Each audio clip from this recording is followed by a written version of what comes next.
சிறு வயது முதலே கடினமாக வச்சேன்னு எடப்பாடி பழனிசாமி அடிக்கடி சொல்றார். இதை ஸ்டாலினிடம் நான் நிரூபிக்க வேண்டிய அவசியம் இல்லை அப்படின்னு சொல்லியிருக்கிறார் பழனிசாமி.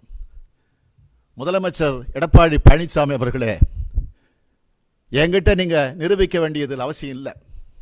நெடுங்குளம் சோமசுந்தரம், கருப்பண்ண கவுண்டர், துரை ஆகிய 3 பேரோட சமாதியில போய் நின்றுக்கிட்டு நான் சிறு வயது முதலே கடினமாக உழைச்சி முன்னுக்கு வந்தேன்னு சொல்ல முடியுமா? இதுக்கு பதில் சொல்லுங்க.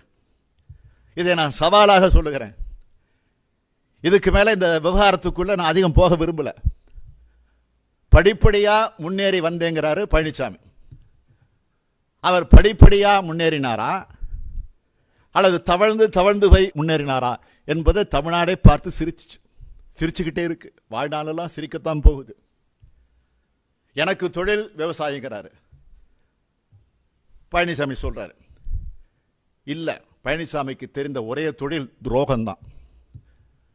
பழனிசாமியோட துரோக படலத்துக்கு சாட்சி வேணும்னா செங்கோட்டையங்கிட்ட கேளுங்க. அமைச்சராக இருக்கிறார செங்கோட்டை, அவர்கிட்ட கேளுங்க, சொல்லுவார். அவரை வளர்த்து விட்ட கோபால், சண்முகம், எடப்பாடி மணி, எடப்பாடி பெருமாள், இவங்களை எல்லாம் போய் கேளுங்க, சொல்லுவாங்க. ஏன் சசிகலாவை கேளுங்க, தினகரனை கேளுங்க. துரோக படலங்களை பக்கம் பக்கமாக எழுதலாம். படிப்படியாக முன்னேறியவர் இல்லை பழனிசாமி. எல்லா படியிலையும் தவறி விழுந்தவர் தான் இந்த பழனிசாமி. 1990ஆம் ஆண்டு சேலம் மாவட்ட செயலாளரான பழனிசாமியின் பதவியை சில ஆண்டுகளிலேயே ஜெயலலிதா பறிச்சாங்க. சேலம் புறநகர் கிழக்கு மாவட்டத்தினுடைய அவைத்தலைவர் பதவி பழனிசாமிக்கு தரப்பட்டுச்சு. சில ஆண்டுகளில் அதுவும் பறிக்கப்பட்டுச்சு. 2003ஆம் ஆண்டு சேலம் மேற்கு மாவட்டத்தினுடைய செயலாளராக இருந்தார் பழனிசாமி. சில ஆண்டுகளில் அந்த பதவியும் ஜெயலலிதாவால் பறிச்சாங்க. 2008 மீண்டும் பதவி தரப்பட்டுச்சு, அதுவும் மீண்டும் பறிக்கப்பட்டுச்சு. 2011ஆம் ஆண்டு சசிகலா குடும்பத்தோடு மொத்தமாக நெருக்கமானதுனால அதிமுகவினுடைய ஐவரணியில் அவர் சேர்ந்துட்டார். அதனால தான் பன்னீர்செல்வத்தை விட இவர் நம்பிக்கையானவராக இருப்பார்னு சசிகலா குடும்பம் நம்பி முதலமைச்சர் பதவியை இவருக்கு கொடுத்தாங்க. துரோகத்தையே வாழ்க்கையாக கொண்ட பழனிசாமி இறுதியா சசிகலா குடும்பத்துக்கும் துரோகம் பண்ணிட்டார்.